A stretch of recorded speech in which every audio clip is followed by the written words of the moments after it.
Uh, Thanks to everyone for being here, and thanks for the invitation to come back to my home state and tell you a little bit about me and my concept of treating cancer and the company that I have built.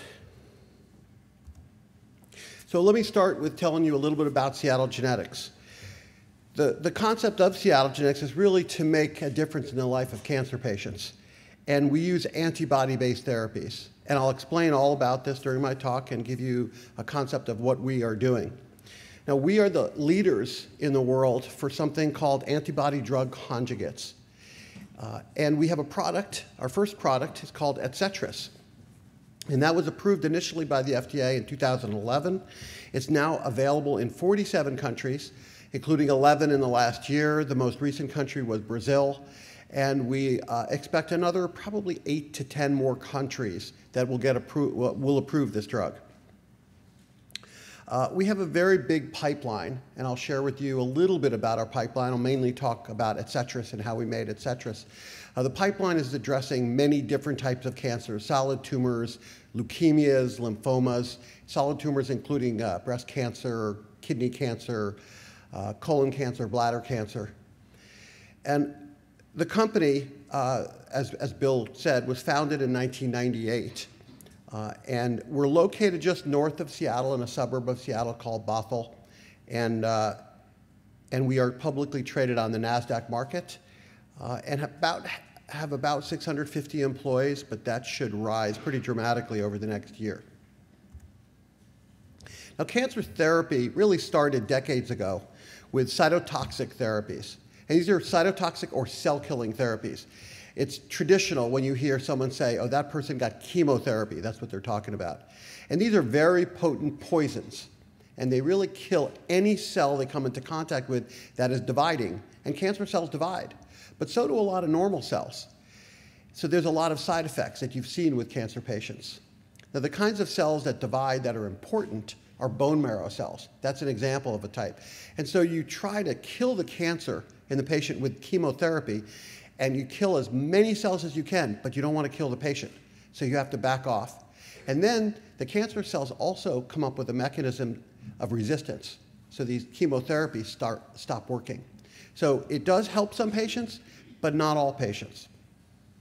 Then there was a technology which Michael Potter participated in discovering from NIH, where I did a internship. And it's called monoclonal antibodies. And these are proteins. They're targeted. They're very well tolerated. They're targeted to cell surface structures.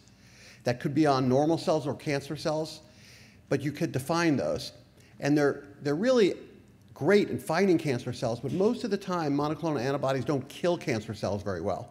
They can decorate cancer cells, but they can't kill them. A few of them can kill them on their own, but the vast majority don't.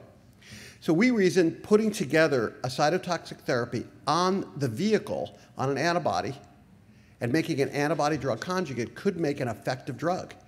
You have the vehicle of the antibody finding the cancer cell, and then you have a cytotoxic agent to be potent and kill the cancer cell.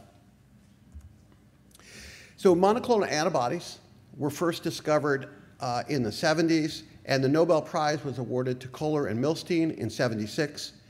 And then there was genetically engineered forms to allow them to be given to humans over and over and over without rejecting them. And then the first antibody for cancer, called Rituxan. And it came from a company, largely from a company called Genentech, which is part of Roche. And that was the first approved antibody for cancer, and that was 1997. Today, antibodies are one of the most fastest growing segments of the pharmaceutical industry. In 2013, there was $62 billion of antibodies sold. This year, they expect $71 billion, and if you look, only in a few years from now, the expectation is for more than $100 billion in sales of antibodies. And I put this up not to show you about the money, but pharmaceutical drugs are not prescribed and are not used, and sales don't go up unless these drugs really work and help patients. So I was asked to tell you a little bit about myself. I was introduced, so you've heard this. I went to University of Maryland undergrad, George Washington for a PhD in genetics. I did postdoctoral training at the National Cancer Institute at the NIH in Bethesda. And I started working on targeted therapy for cancer. And then a number of years after, I joined Bristol Myers Squibb, first in Connecticut. Now, Bristol Myers Squibb was a great company to work for, and they really entered the antibody field in the late 80s, but had a lot of trouble with making decisions of putting them into place and getting them to work because they were hard. It was really ahead of its time. We didn't know how to manufacture them. We didn't know the right targets. Bristol asked me to move to Seattle. They had bought a biotech company out there called Oncogen, and they renamed it Bristol Myers Squibb Seattle, and asked me to move out there and bring my entire team from Connecticut, which I did in 1992. And then by 1997, Bristol Myers Squibb grew tired of all the money they were putting in, the hundreds of millions of dollars into antibody therapies. Interestingly now, Bristol Myers Squibb many years later is now back in monoclonal antibodies and very big in monoclonal antibodies.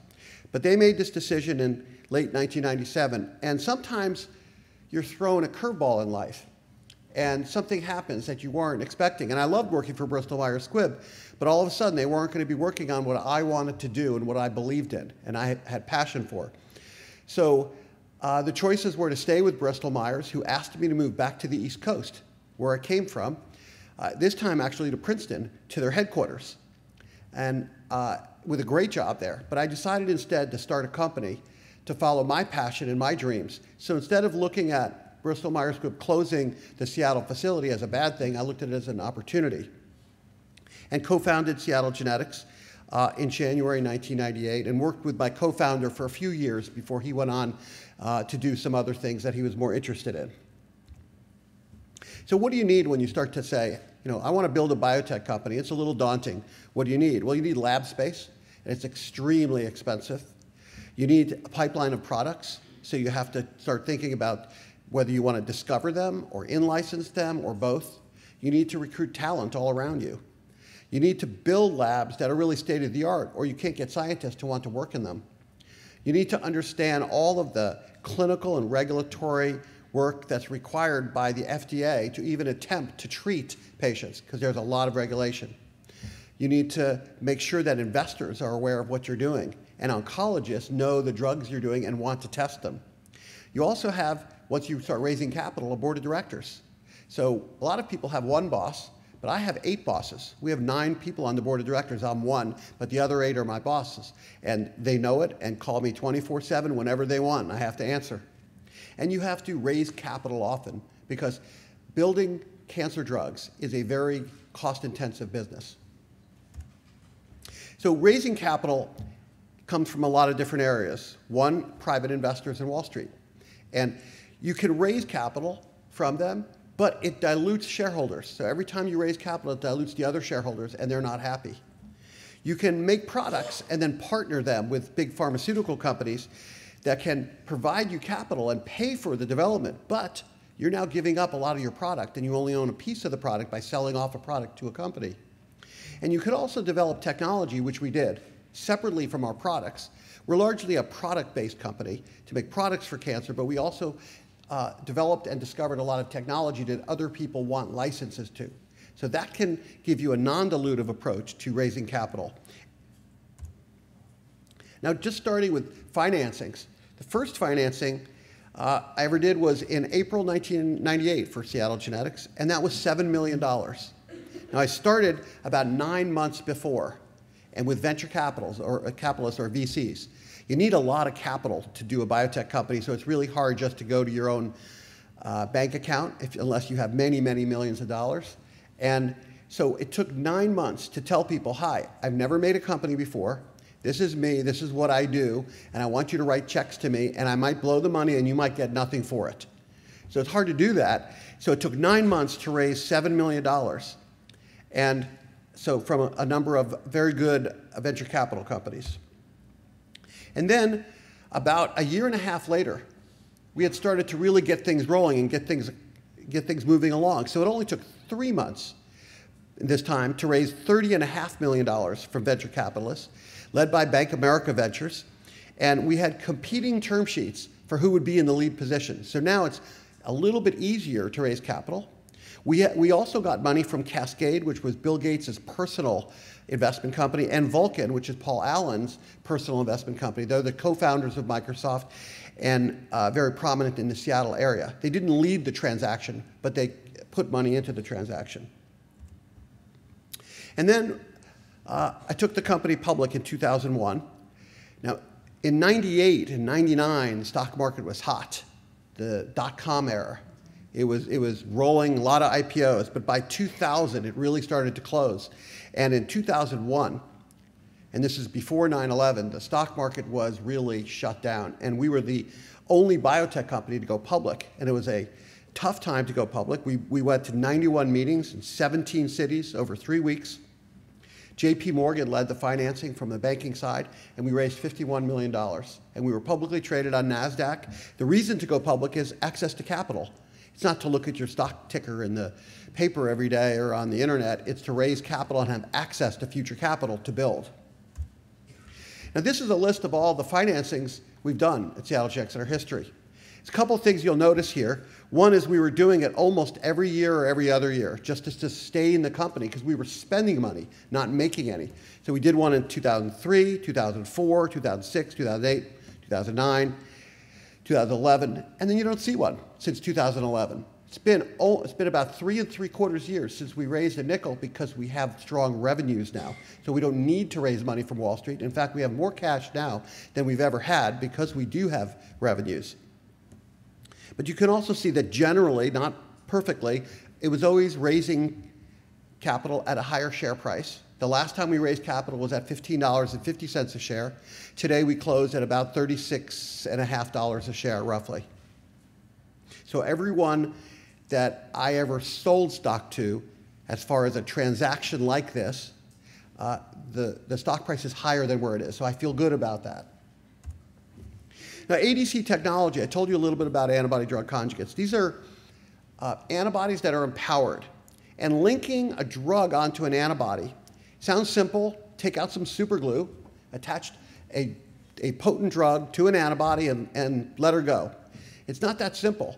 The linker that you attach the drug to the antibody has to have 2 properties, and those 2 properties have opposing forces.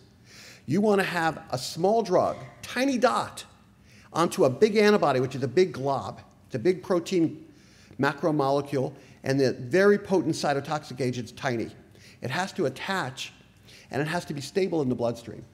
Now, the opposing force is, once it gets inside a cancer cell, it has to be released, because it's not active if it's not released. So you have to have something that's stable and labile at the same time. And what we did is we developed a broad IP, or intellectual property portfolio, of how to make linkers that have these opposing properties. And we came up with one that uses an enzyme called cathepsin. And the enzyme is stable in the bloodstream, but inside of tumor cells, in the lysosome, it allows cleavage through its substrate to release the drug. So it's more like an on-off switch at the right place inside the cell. Now, very early, before we developed this cathepsin cleavable linker and were able to make second-generation ADCs and products that really worked well in people, we had an early-generation ADC we called SGN-15. This is a project we probably put about $50 million investment to, and it failed. But we learned a lot. And I would encourage all the students here that if you do something and you fail at it in science, which happens all the time, if you don't learn anything from it, then that was a failure. But if you do something and you learn why it didn't work and fix it, then it's not a failure, it's a step along the way. And we made a drug conjugate called SGN-15. We put it in clinical trials for breast cancer and colon cancer. And preclinically, it worked really well, but we needed a very high dose to make it work. Way too high for a human being. And we went into humans and we tried dose escalation. We couldn't get there. So it was ineffective. It had weak activity in clinical trials, and we halted development in 2003. But we learned what we needed. We needed a better linker, and we developed that. So we also needed a different potent toxin to attach to the antibodies. And we looked at hundreds and hundreds of different toxic drugs around the world. And we found one called Aurastatin. And we made a derivative called monomethyl auristatin E, MMAE. Now, aurastatin was originally purified from the Indian Ocean sea hare called Dolabella auricularia, and auricularia is where the name aurastatin came from. And so it was a natural product, and then a synthetic form was made, because while I would love to have a business with trawlers in the Indian Ocean picking up little mollusks, that's not a really good business to be in for scientists. Instead, we have a synthetic product that you could have a building in New Jersey making as much material as you want, rather than going to the Indian Ocean. So we have a synthetic drug, and we tested lots of linkers, and we ended up with a linker that was fantastic, which I explained that is cleaved by enzymes. We decided to target a number of targets on cancers. The first one I'll tell you about is CD30. CD30 is expressed on virtually all Hodgkin lymphoma cells. It targets the defining cells of Hodgkin lymphoma called a Reed-Sternberg cell. It also targets the malignant cells in various T-cell lymphomas, such as anaplastic large cell lymphoma. It binds to almost no normal tissue. So what you have here is a target that is expressed preferentially on tumors, but not on normal cells. So it's a real opportunity to say, can we use that as a delivery system for something potent to knock out the tumors and not kill the normal cells? Now, our molecule we made, we called it SGN35. And as you can see, the numbers start going up. We've made quite a lot of molecules and failed with a number of molecules. And SGN35 used this protease or cathepsin cleavable site to release the drug. And here's a picture that's actually completely backwards. The antibody, which is the Y over on the left, is a massive molecule.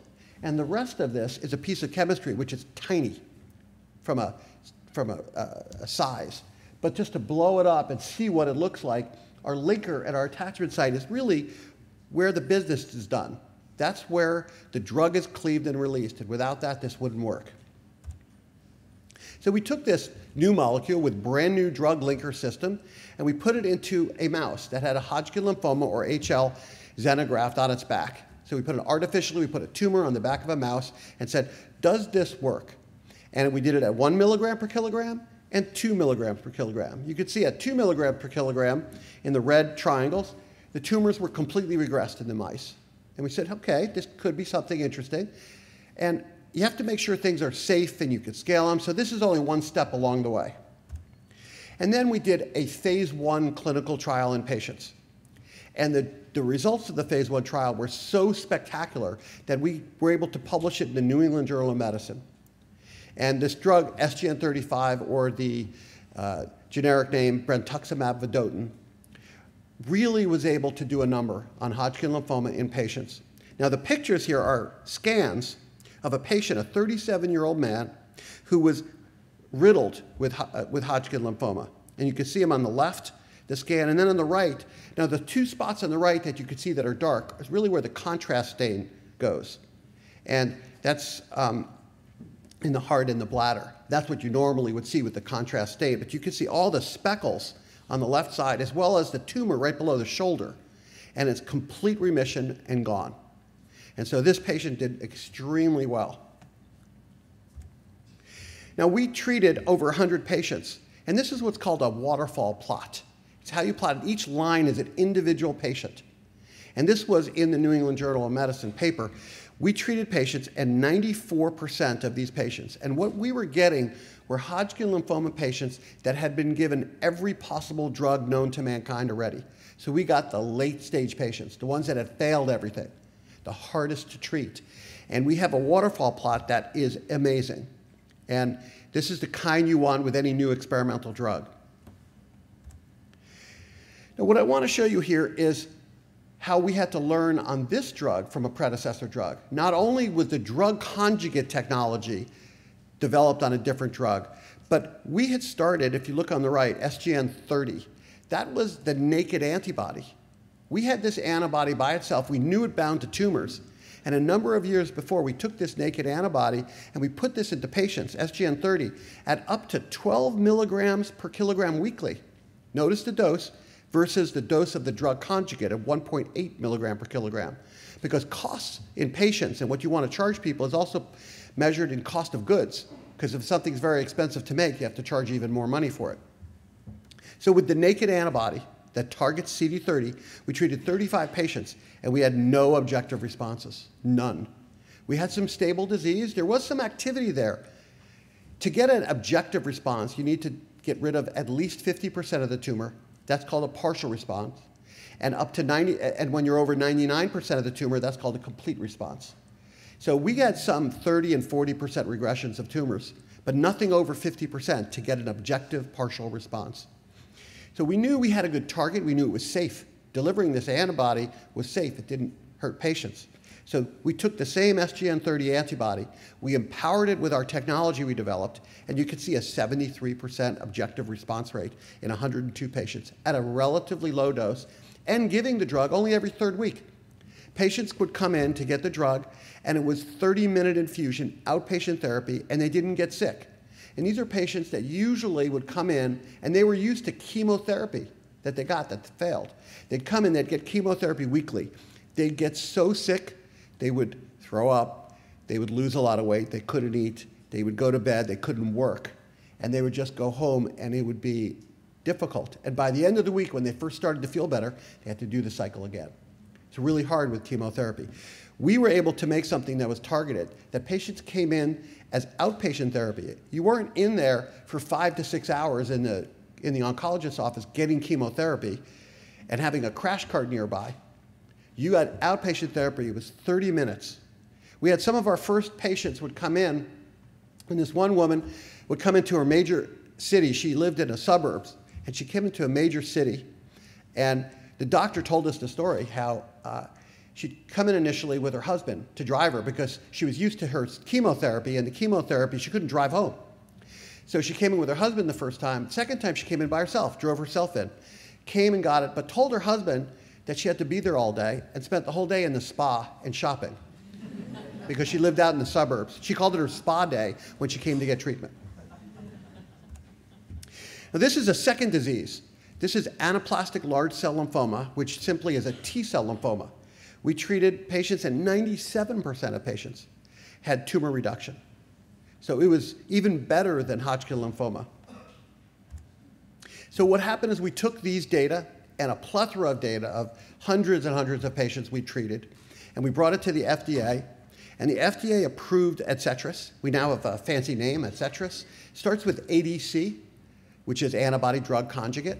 And what I had done was we hired a company to help us with a name, because you have to be careful with naming pharmaceuticals that it doesn't mean something bad in a different language.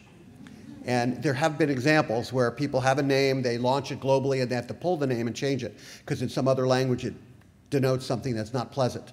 So we hired a company called Brand Institute to say, can you test names? And I wanted the drug to start with ADC, because it's an antibody-drug conjugate. And I said, I don't care what other letters you put there, make them sound nice. So Adcetris, it sounds like dessert. And nobody in the world seems to not like the name, so that's good. Now, we've treated more than 15,000 patients, and I really don't know, we could be over 20,000 now, because we treat it globally. And we decided to keep the drug and launch it ourselves as Seattle Genetics. We had never launched a product before in the United States and Canada, and build a commercial team. And then we decided to partner it with Takeda, a very large global company, over 200 years that company's been existing. It's based in Tokyo, but it's global. And they would launch it in the other countries, of course, with our participation. Right now, we have a very broad program. We have more than 30 clinical trials with Adcetris to try to broaden its use out in many other indications. Now, the timetable to make a drug, this doesn't even show the costs, but we started operations at the beginning of '98. And without going through all of this, you could see that we didn't even start clinical trials until November of 2006 with Adcetris, which we called initially SGN35. So November of 2006. So we had 8 years of spending money, building a scientific lab, getting doctors hired, before we started this specific drug. We had started with other drugs that had failed. And then we did a number of trials, and we did phase 1 and phase 2. Now, normally you have to do phase 1, 2, and 3 to get approval. But in phase 2, the data were so special that the FDA approved us based on phase 2. And so that happens sometimes. The FDA has an awesome task to protect us from bad medicines and to provide approval to good medicines. And most of the drugs the FDA gets to look at are incremental and toxic. And it's hard. How do you know how the FDA make a decision on, well, here's a drug that helps a few patients here and there and it's really toxic. Hard to know what to do. But when the FDA sees a drug that has special activity, and I can give you many examples, the FDA moves quickly. Even though they're accused of moving slowly, they're only being accused of moving slowly when they have difficult decisions. But when the decision is obvious, they move quickly. So our launch of Etcetras has been strong on a worldwide basis. This year, we're going to approach close to 400 million in global sales. In the US and Canada, where my salespeople sell this, we just reported the last quarter almost 50 million in sales just in the US and Canada. We're now selling the drug a little bit more globally than in the US and Canada, and that's a very good sign. Our partner, Takeda, has the right, through contractual right, to sell to about 7 billion people globally. And we sell in the US and Canada to 350 million people. So if they can't sell more to 7 billion people than we can sell to 350 million people, that's bad. And there's a lot of cancer drugs that are not very good cancer drugs, where the sales in the US are actually bigger than global. Because of the pharmacoeconomic pressures globally, if the drug is not very good, it won't sell globally, even if it sells in the US. And so drugs, the best cancer drugs in the world, always sell more outside the US than they do in the US. One more comment. In the 3 years we've been approved, we have not been turned down by one reimbursement group globally. When a patient has disease, once the drug was approved, once it's called on-label, before it's approved is a different story, but once it's been approved in a country, US or wherever, no country has ever said no to a patient after approval of this drug, which does happen with certain drugs that don't have demonstrated benefit. Now, I put these pictures up just to show you one perspective. There's a guy named Ethan Zahn. I don't know if any of you know Ethan. So one day I was in my office and my head of public relations comes and says, Clay, you have to hear this. We saved Ethan Zahn's life. And I said, wow, that's fantastic. Who's Ethan Zahn? And he evidently won Survivor year 2 or 3. And so a lot of people knew him. And he had a TV show, or still does maybe, and he became a personality. And he had Hodgkin lymphoma, and he was treated, and it initially worked, but then it failed. And he had another treatment, and it worked, and then failed. And then he had a bone marrow transplant, and it worked, and then failed. And he was in a bad way. And he got treated with Etcetras, went into complete remission. It's been a couple years now, and he has been clean of cancer. I've met him now a couple times. He's a wonderful guy. Now, what's the key to commercial success for an oncology product? You need to bring products that have real value to people. If they're incremental products and nobody wants them, no one will care about the product. You have to address unmet medical needs. You also have to have, in this era of payer pushbacks, you have to have a payer value proposition. The payers are the insurance companies, countries, depending on how medicine is run. And you have to make it so patient outcomes are easy to predict. What we have here is a drug that works in the majority of patients, and we could tell if a patient's going to respond because they have the target, CD30. Payers or countries who are paying for medicine like that. They don't like when you say, my drug works in 15% of cancer patients, but you got to use it in all of them. They view that as an 85% failure rate. You also have to have good programs. We started something called CGen Secure, and this is a patient assistance program, because in the United States, for instance, there's copay, and copay for a cancer drug could be $5,000. And the insurance company pays the rest, but a lot of people don't have the money for copay. So we started a program to provide patients with assistance to get the drug, because our goal was that whether you could afford it or not, we wanted every patient that needed Etcetras in the United States and Canada, which were our territories, and I know Takeda was doing the same thing internationally, to get the drug. So we shouldn't have anybody based on financial need not getting the drug. So like I said, we had a global collaboration with Takeda. They have done a fantastic job in the rest of the world. We've been hand in hand with them, going through with regulatory approvals around the globe.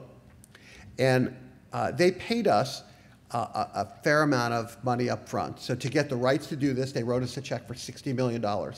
Then as they get approvals, they pay us more money, up to about $230 million more in milestone payments. And then they give us royalties that are, depending on sales, they start in the mid-teens and they go up into the mid-20s in percentage of royalties. So it was a very financially good deal for us, and actually really good for them too. They get to put a lot of money into it and get sales. So going forward with Etcetras, we're approved only in a few indications, and that's what I have in green there on the green bar on the left. But as you can see, there's many other types of areas where we're interested in. And I'll just highlight one or two. The tallest bar is frontline Hodgkin lymphoma and frontline MTCL or mature T-cell lymphoma. So just talking about Hodgkin lymphoma in frontline, the standard of care globally for Hodgkin lymphoma, if any of you know someone or were diagnosed with Hodgkin lymphoma, about 9,500 patients annually in the United States get it, about the same amount in the European Union, 27 member countries. And so globally, you have about, I'd say it's almost 40,000 people globally that get Hodgkin lymphoma diagnosed each year. The standard of care is called ABVD. It's 4 letters. And it's adriamycin, bleomycin, vinblastine, dacarbazine. 4 very toxic, cytotoxic cell-killing drugs that are not targeted.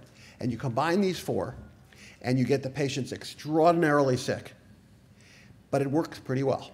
It's really, really toxic, but works pretty well. So our goal was to say, let's make Hodgkin lymphoma therapy better in frontline and safer. Now, going back to this, you may say, well, you already got approval for Hodgkin lymphoma. Our approval was only for relapsed Hodgkin lymphoma. So our goal is to get approval and redefine frontline Hodgkin lymphoma for the next 40 years, like ABVD defined it for the last 40 years. Now, we have used Etcetras as a single agent in many different disease settings, and we've used it in combination with chemotherapy and other disease settings. And as you can see from this chart here, our overall response rate and our complete response rate, or CR, are extraordinary in some of the different disease types. So we really have a very active drug that helps patients. And we're in 4 phase 3 programs. One of them was unblinded only a few months ago, after 5 years of trials, from 2009 to 2014, and about $35 million, we unblinded a trial we called Athera. And our data was, hit our primary endpoint. Primary endpoint was progression-free survival, which was agreed upon with the FDA. And we had a p-value that was very low. The statistics showed it was really strongly powered to hit its primary endpoint. And we are going to be presenting this in about 2 weeks at the American Society of Hematology, or ASH conference, for its first public display of data. So we had to put out a press release because this is material to the company with the top line data saying it worked. But the actual data will be presented in about 2 weeks at a medical conference. And then right now we're taking the data. We've requested meetings with the FDA, and we're going to be talking to them about a supplemental label. It's called a supplemental BLA, or biologic license application, to add to our existing approval. So when you have a drug that's approved, you could add additional uses to it. And that's really important, and that's what we're doing with Etcetras through all sorts of trials, over 30 trials. We expect that Etcetras will get approved in many more indications and earlier lines of patients, including frontline, in relapsed patients, as well in maintenance, in consolidation. And we expect that Etcetras will probably become a global brand, selling somewhere between $1 and $3 billion a year when we're done with all the development of it. But it takes a lot of work and a lot of money to get there. Now, our pipeline also has 7 different clinical stage programs, and they range to different diseases with different names. 2 of them are in collaboration with Astellas, which is a big pharmaceutical company, and that's why it's ASG. And A is for Astellas, and SG is for Seattle Genetics. But the other ones are just Seattle Genetics products. One that I'm very excited about, or I'll tell you about 2 actually. The first one targets CD19, and that's on certain leukemias and some B-cell lymphomas, so a little different than what Etcetras targets.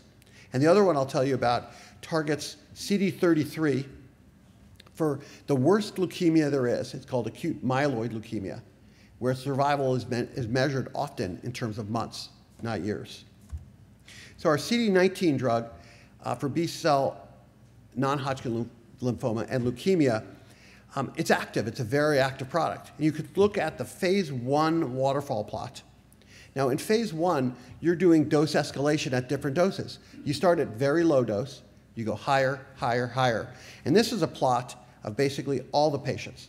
So some of the patients are probably underdosed, but you don't know. You have to learn the safety profile first. So this is a phase 1 plot. What I showed you earlier with Etcetras, or SGN35, was phase 2 plots of only the dose we wanted to use, the most active dose. So this is actually a very strong plot from a phase 1 trial. So this drug that we're probably going to bring to phase 2 sometime in the next year. The second drug is targeting AML, acute myeloid leukemia. You get diagnosed with AML, and you're in the vast majority of cases, 95% of patients, you don't live very long. It's one of the most devastating cancer types. I would say the two most devastating cancer types are pancreatic cancer and acute myeloid leukemia. And there's really, the therapies for AML are scant. You just don't find they're measured. There was a drug approved for AML by the FDA because it had a 6-week survival advantage. So instead of dying in 4 months, you died in 5.5 months. So that's just not good, it's not acceptable, and we need to stand up to that challenge.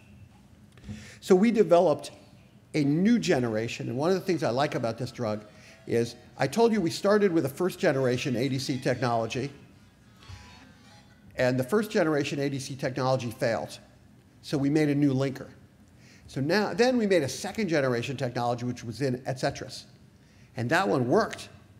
And we have been, if you want to be a leader in anything in the world, you have to continue innovating, because other people around you will out-innovate you if you sit still.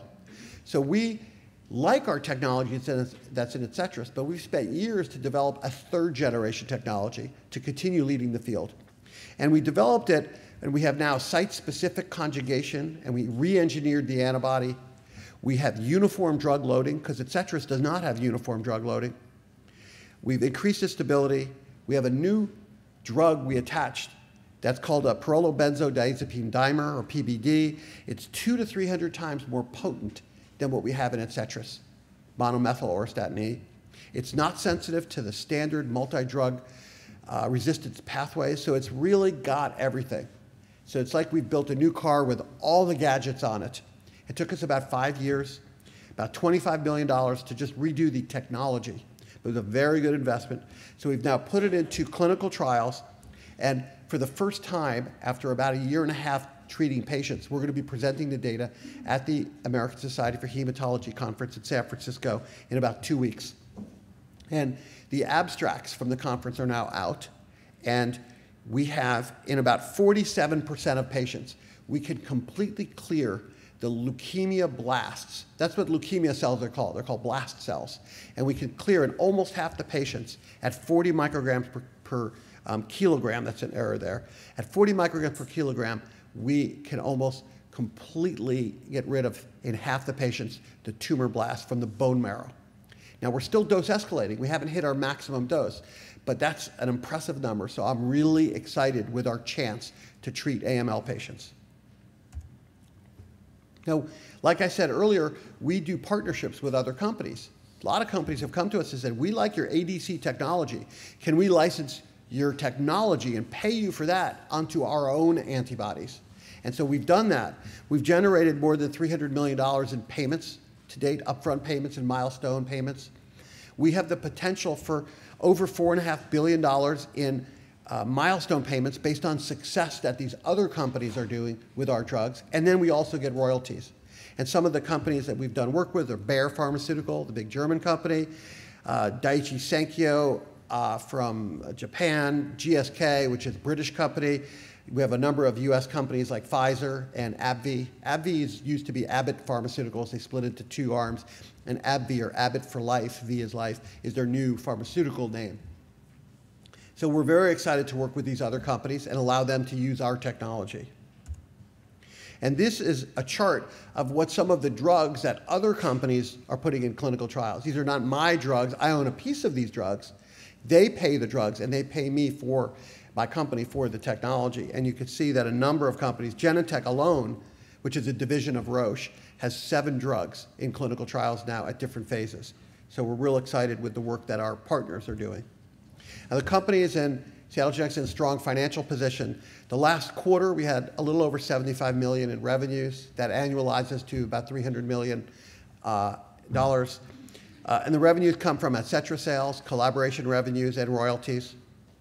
The company has $340 roughly million in the bank, and we have no debt, which is really clean and enables us not to have to go to Wall Street and beg investors for more money. Now, this is a chart from inception to where we are. When you started in 1998, you could see in the green line, we call that market cap or market capitalization. That's what we were worth as a company. So we start the company, you're worth 0. And over time, we've added value and added value, but you'd see a real inflection point in 2003, and then you see another one in about 2008, and right now the company's worth about $4.5 billion. And so, and the blue bars, the up and down bars you can see, that's when we raised money. You can see where the IPO was in 2001, and that's where we raised money. You could see at the end, like I said before, the last 3 years, we haven't raised a nickel. And we make money now. We have revenues now. Now, this is all of the biotech companies that make therapies. All of it. And whether it's cancer or cardiovascular or diabetes, it doesn't matter. This is all the companies that are publicly traded that exist out there. And a lot of companies used to be on this list, but they got sold. And that's what happens in this. In this business, there's a lot of consolidation. So we're the 18th largest biotech company now by market value. We're the top one in the 1 to 5 billion category at $4.5 billion in market cap. But you can see the names here, and some of you may recognize some of the names. They're big names. This is biotechnology of the world.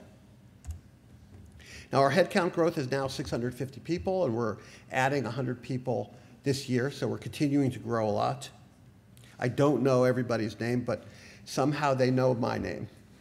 They all walk up to me in the hallways, "Hi, Clay," and I'm like, "Hi."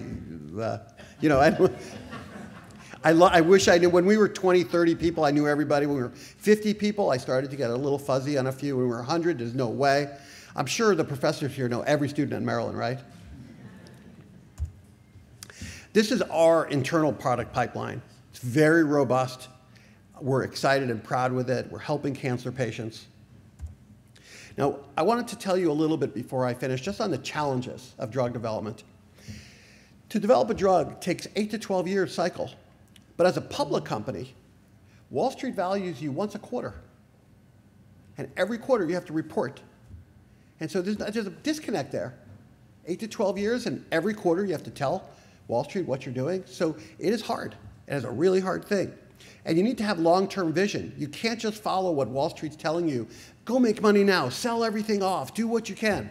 You have to actually give Wall Street some short-term catalysts to be happy, but also you have to keep your long-term catalyst for yourself. You have to have a balanced portfolio, a diverse portfolio, because a lot of things fail. And you need to embrace change. Medicine is constantly changing, and I don't care what business you may be into, but everything changes all the time. The only thing that stays the same is change. And payers push back harder on drugs. Drugs need to be more and more effective now for how payers pay them. Now, the lessons I've learned along the way is that the best science that you could do results in great products. There's no substitute for the best science. You could try shortcuts and you could try things, but at the end of the day, they don't win. Best science does. Make your decision-making by data. People lie. Data doesn't lie. Data is data. You look at it, and you make your decisions. And don't be afraid to close a program that's not working. You make something that's not working, take something you learned from it, and build and move on. You need teamwork, collaboration, because to develop drugs or any business you want to do takes a ton of people. And as you get bigger, it's easy to sit back and relax and say, oh, I've accomplished this or that. No, no, no. You have to stay flexible, passionate, driven. You have to continue to build on your success. Our goal at Seattle Genetics is really to make a difference in the life of cancer patients. And we're very excited to be harnessing the power of our ADC technology to do this across different tumor types. What really drives us is patients. Each of these pictures are people that we've treated. I have many of these. I get so many pictures sent to me with letters and notes thanking me for stuff. I get grandparents sending me notes about their kids with Hodgkin lymphoma that are 14 years old that have no evidence of disease, thanking me for their children's or their grandchildren's lives. It's really very touching. I put one card I got from a young girl in her teens, Stephanie Loaiza. She was interesting because she lives in Argentina, and in Argentina, they haven't approved the drug, and she had relapsed Hodgkin lymphoma, and the doctors thought she was going to live about 8 to 10 months. And I don't remember how old. I think she was about 16 years old or so. And so her family had enough money, and her family came up and brought her to relatives that were in the Colorado area, and she was treated at Rocky Mountain Cancer Center by a physician that I know well. But they had no insurance in the United States and no way to pay for this drug. And so we get asked all the time for free drug, and you have to be careful with providing it, and there's a lot of legalities to it and regulations. But we were able to provide free drug for this young girl, and she went into complete remission, and it's been a couple years now, and she wrote me a very lovely letter. So I wanted to finish up with saying that your fearless idea could be next. I will run around the campus, and it's fearless is everywhere, in every sign. And I'm very proud to participate in the future success of this school. Initially, I have participated in an important way in the William J. Higgins Distinguished Scholar Teacher Professorship. Recruitment is underway. I was going to say to replace Bill, but there's no replacing Bill, just as an alternative to Bill. He's a one-of-a-kind. And so I was very proud when Andrea Morris asked me to participate in this twice, I think. And initially it was, well, can you donate to this fund? And I was like, of course. And then it was a number of months later, she goes, we're so close to the end, could you finish the fund? And I'm like, how close? It wasn't that close. But fortunately, in honor of Bill, who is a fantastic professor in person, I was delighted to participate. And so today I would like to announce that in addition to that, I am going to start a Clay B. Siegall Scholarship for Life Sciences. And I will cover, and I've been working on this with Andrea, we'll cover for an outstanding undergraduate student that also has demonstrated financial need. And we'll cover full tuition, room and board, books, fees for 4 years. So it's for their whole education. And I'm going to work with the dean's office to identify an incoming freshman for next year that has the passion to work in or be in biomedical sciences and help people.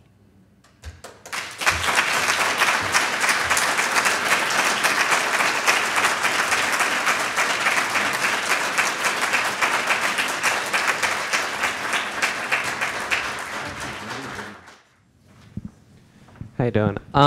My question is, if the drug has the data is shown to be so effective, then how come it's only being approved for relapse cases? I mean, wouldn't it make sense where people would rather try your drug before they try drugs that are highly toxic to them? Yeah, it makes a lot of sense. But the way the rules and regulations are is you could get approved where you test it. So initially, when we developed this drug, we didn't know if it worked at all. We knew preclinically it looked good. So we tested it in patients where they had tried everything else but failed. And that's very standard in the cancer world. So you test it in patients because you want to give conventional therapy that you know has some activity of working when you're first diagnosed. You don't want to get first diagnosed and go into the doctor's office and they said, here's some experimental drug, we have no idea if it works. So you start in the worst patients, the ones that have failed.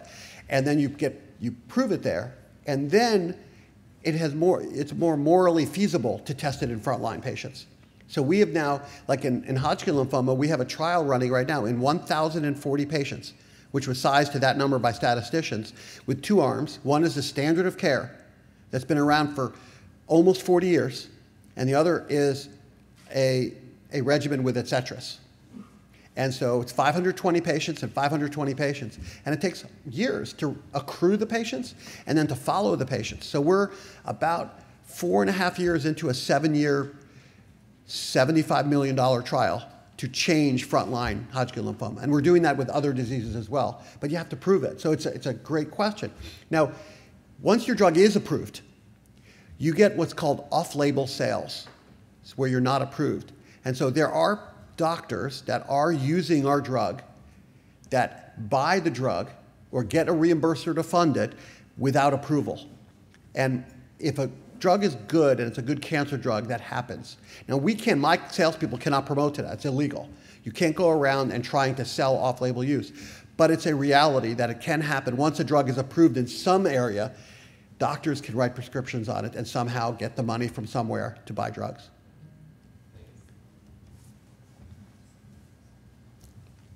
Congratulations, quite a story. The question I have for you is, when you started out, the first round, you're going around pitches doing it for the first round of a money raise. What was the vision you sold? Was this the vision, or I'm just curious? Yeah, you know, it's a good question. Our vision and the first business plan that I wrote was to make targeted therapy for cancer patients, so that were empowered antibodies. And I had 3 different technologies at that time. And one of them was antibody-drug conjugates, one was antibody protein toxins, and one was antibody enzymes. And I knew I wanted to make empowered antibodies. So from the first business plan till now, we've had the same vision. And so many companies start out with a vision, raise money, and then change their vision and change their vision. And that happens with companies, sometimes successfully, sometimes not. I think the best companies are the ones that start out with a vision and stick to their vision. Clay, is there any thought that this technology might go into antibiotics? You know, antibiotics is an area that I'm not an expert in, you know, antibiotics and infection. I don't know if targeting the cell surface. What we do is you could target the outside of the cell or the inside. And that's the way to target cells, to make it blunt. And I think with antibiotics, you might need to target the inside of the cell. So I just don't know if this technology would work for infection. But we are going outside of cancer now, and we have our first trials. We have 3 trials now in autoimmune disease, which I didn't mention at all, but we're now expanding. And now I have hired not just oncologists, but I have rheumatologists who are autoimmune disease specialists on staff, and we're going after diseases like scleroderma and inflammatory bowel disease and other things like that. Yeah. Hi. I don't know if I missed it, but why did you choose Hodgkin's lymphoma to start with instead of other kinds of cancer? Well, we actually chose quite a few types of cancers. Our very first drug went into breast cancer, and it failed. I now have a new drug in breast cancer that we started only a few months ago that I'm very excited about. So we're in cancer, and we had different drugs, and the first one that actually made a big difference in people's lives was one that targeted CD30 in Hodgkin lymphoma and T-cell lymphoma. So sometimes your first drug is not necessarily, you know, my dream has not just been, I want to make a drug for Hodgkin lymphoma. It's I want to, you know, my passion is I want to make new drugs for cancer. And so that's why right now we have a very big pipeline across different types of cancers. Yes? Thank you very much for sharing a very inspiring, successful story. My question is about tumor heterogeneity. How do you address it? Meaning that different types of cells express different target, which cannot be targeted with only one antibodies. And second question, actually, how would you deliver drugs or antibody-linked drugs to non-perfused hypoxic or necrotic areas in tumors? Okay, I think there was a couple questions there. Don't run away, because I don't know if I got all of it. First question you asked was about immunogenicity? No, about heterogeneity of the tumor. Meaning the the heterogeneity. tumor comprises Got it now, the heterogeneity. types of cells. Okay, and that was the heterogeneity. And the second question was? About delivering treatment to non-perfused hypoxic areas in tumors. Okay, I got it. So tumors largely are heterogeneous. So you have a mass of a tumor. In some tumors, they're homogeneous, and almost every cell looks alike.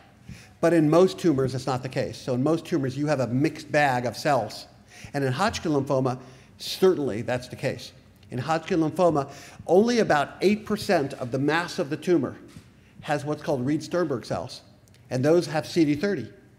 But what happens is when you target and kill cells in a mass, a tumor nodule, if you will, and you target and you can really affect the structure of the tumor itself, and then you start to get necrosis. Sometimes you're targeting the cells that are the driver cells, and they're the most important ones that keep that tumor growing.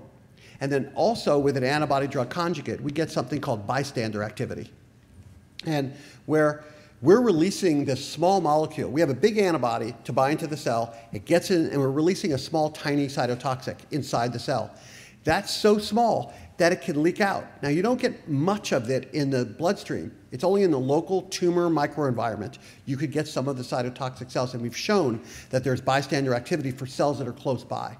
So if you could get it to a tumor, it's like you drop a bomb on something, you're not killing only what's there, you could hit the area around it. And so our drug, if you could get it there, you could hit the cells around it.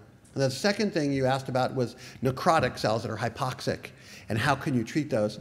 And it depends on the drug, the chemotype that you're bringing in. Some kill only dividing cells, but other ones can affect cells that are not actively dividing. And I'm not sure if that addresses your question.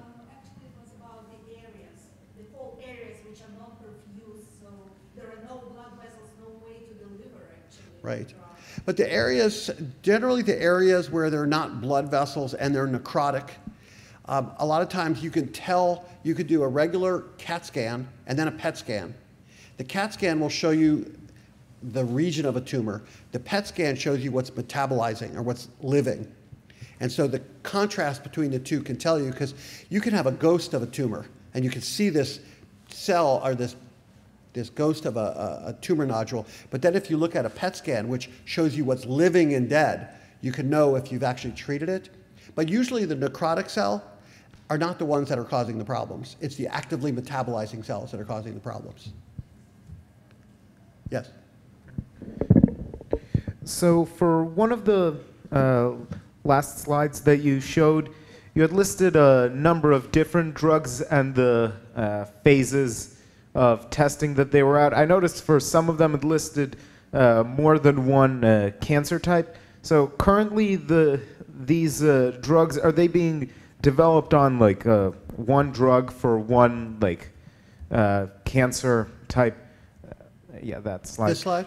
Yeah, so are they being developed as like one drug for one type of cancer, or are you looking into ones that could target more than one cell type? Yeah, the answer, that's a good question, thank you. The answer is both. We make drugs to targets. We don't make drugs to cancer.